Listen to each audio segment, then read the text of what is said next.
We've got three great guys here who I think have done some of the best work over the past year in terms of trailers and thinking about how to tell stories about games in a video format.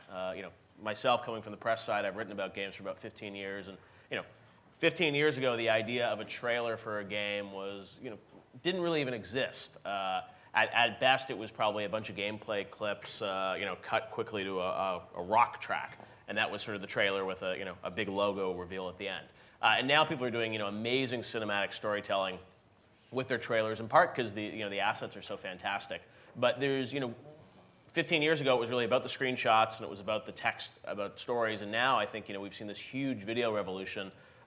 Chris DeCesar was here this morning, who led a lot of that at Microsoft, and now, at YouTube, we're obviously seeing, the explosion of video. We see that at game trailers where I work every week, and there's been this huge shift where it used to be about screenshots, it used to be about text, and now it's really all about video assets. But not just one trailer. There's campaigns really for months and months with a lot of video beats. So what I thought we'd do before we talk to these guys is just look at some of their work. We'll get that over with right at the front. Just take those old records off the shelf.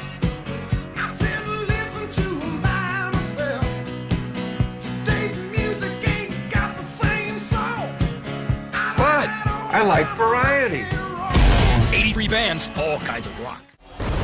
For one night, Batman's greatest enemies will get their chance at revenge. Arkham Asylum remains under lockdown. Its staff at the mercy of the rampaging inmates.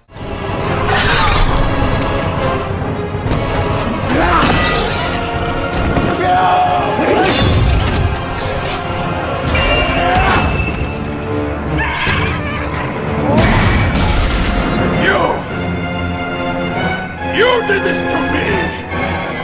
How important is it to drive these campaigns with video? I mean, do you guys think about that from the get-go? Because, one of the challenges with any game, as you know, is it's in development, and you don't necessarily always have, the best, assets right out of the gate with if an engine's in development or whatnot. So how do you approach video, and how important is it in the marketing mix for a game? I mean, I think it's huge. I know internally we're constantly looking at how can we balance the resources that we have to generate more video assets, because we know how much attention that drives, how much interaction that drives, how much sharing that drives. So we're constantly looking at that. And as much as, like you said, you've got broadcast, if you're fortunate enough to have a title that warrants a broadcast media campaign, after that, it's fully about video to me. Right. How do you define the beats of when you're going to put out video assets and, at what point? Because I think, people mentioned, even this morning, Greg was mentioning EDAR and, how they track things with video. It's like you can't just keep putting out the same trailer again and again and again. So, now you're thinking of video campaigns, which sometimes last 6, 8 months, a year on some of these big titles. I mean, how do you keep it fresh? I mean, how do you create enough assets to get the fans excited over that long period of time? I think in our case, we were really fortunate to have a really good game that had the embodiment of the DC universe inside. That when we pulled it apart at the very early stages with our PR department, there's so much content, so many characters, so many stories to tell. There was a story about Arkham, there's a story about each individual character, and then there's a story about the Joker and how it all came together. And I think we sat down very early on, and we really decided that as part of the PR campaign, we were going to be releasing as and when you came across these characters in the game, with keeping some secrets there, but also building a campaign that hit the key beats, such as an announcement trailer, and then obviously you've got things like tracks and sales forecasts, as well as coming into E3 and Comic-Con. Let me ask about EA and your sort of philosophy on video, because I know there's been sort of some changes in how you guys approach marketing titles, and I know I think in the past it was all about sort of really driving a lot of media towards kind of day one and that launch, and it seems like now there's more of a recognition of kind of building a much longer campaign for a lot of these titles that's doesn't just ramp up with video at the end, right? Yeah, absolutely. With EA, there was definitely a switch or shift last year to longer lead campaigns, no dark periods. And so, as you know, we started with the VGAs successfully, had which was, I mean, and honestly, since we've created, it was a solid piece and it was a great place to get our word out. But we had no game assets to go along with it. The game was very early in development, so it was a lot of smoke and mirrors at that point, and that's where the CG assets also followed up. From the beginning on Dante's Inferno, we very much knew that video was going to be a pillar of our marketing campaign. There's 37 different videos that'll come out over the 14 months of the game, and 2 of them are CG pieces. One of them is a television commercial. There's a 30-minute television show that'll come out around launch. There's a TV integration into a show. There are dev diaries that come out every month on the 9th. So lots of different types of videos and just an abundance of it. So how do you guys judge the ROI on these video assets? They're obviously pretty expensive to create compared to taking a screenshot of a game. And normally I think people tend to have pretty big budgets for TV commercials, but now when you're looking at trailers that cost hundreds of thousands of dollars to create, how do you go about judging the ROI on that? For me, it depends on the title, really.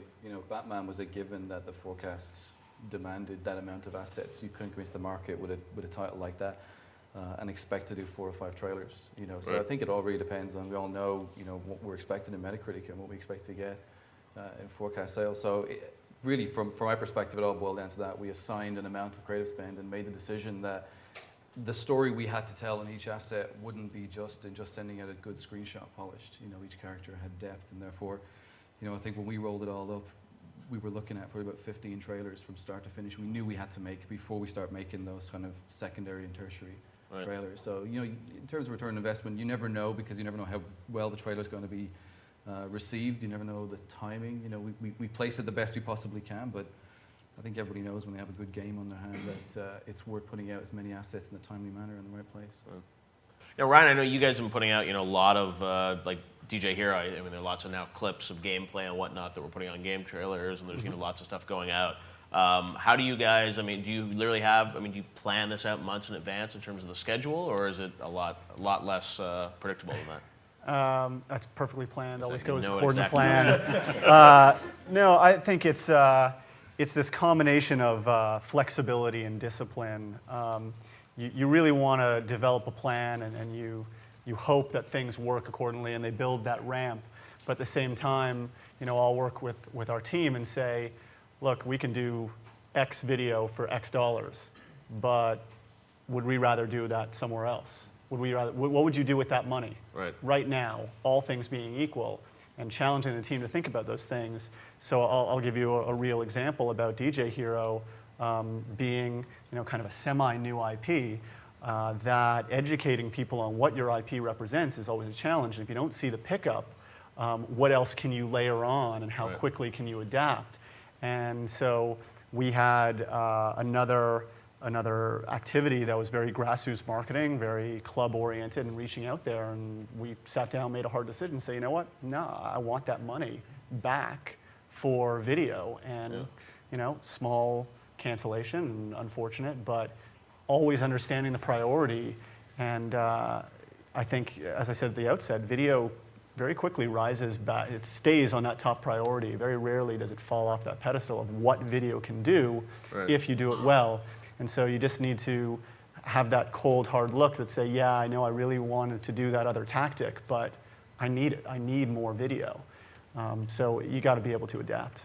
Tell me a bit about how you guys approach, the commercials for a game and whatnot. Because I think now that there's so many video assets out there, people have seen so much on these games. A TV spot, which is just a bunch of footage from the game. People have seen that. So is that still effective? I mean, you guys with Guitar Hero went, live action route with something, obviously much bigger budget. How do you guys approach, the TV commercial, and who is the audience that you're going after with those TV commercials? In the world of DVR and in the world of I don't really want to watch commercials, you need to pick big moments. And so advertising during live sports on television is a good time, because that's one of those things that people are going to watch. Advertising during the premiere of Lost or something, picking big moments, or picking television show integrations, whether it's, the South Park, some episode with South Park. That's sort of the mentality we have in terms of our media buying, in terms of our media advertising and production. We realize that 30 seconds is not, we can't tell you about our feature list. We can't tell you, we can tell you one thing. In the case of Dante's, our one thing is go to hell. And we want everyone to be like, wow, I want to go to hell. And I'm glad they told me to go to hell. And so you'll see when our television comes, it'll be very centered on hell.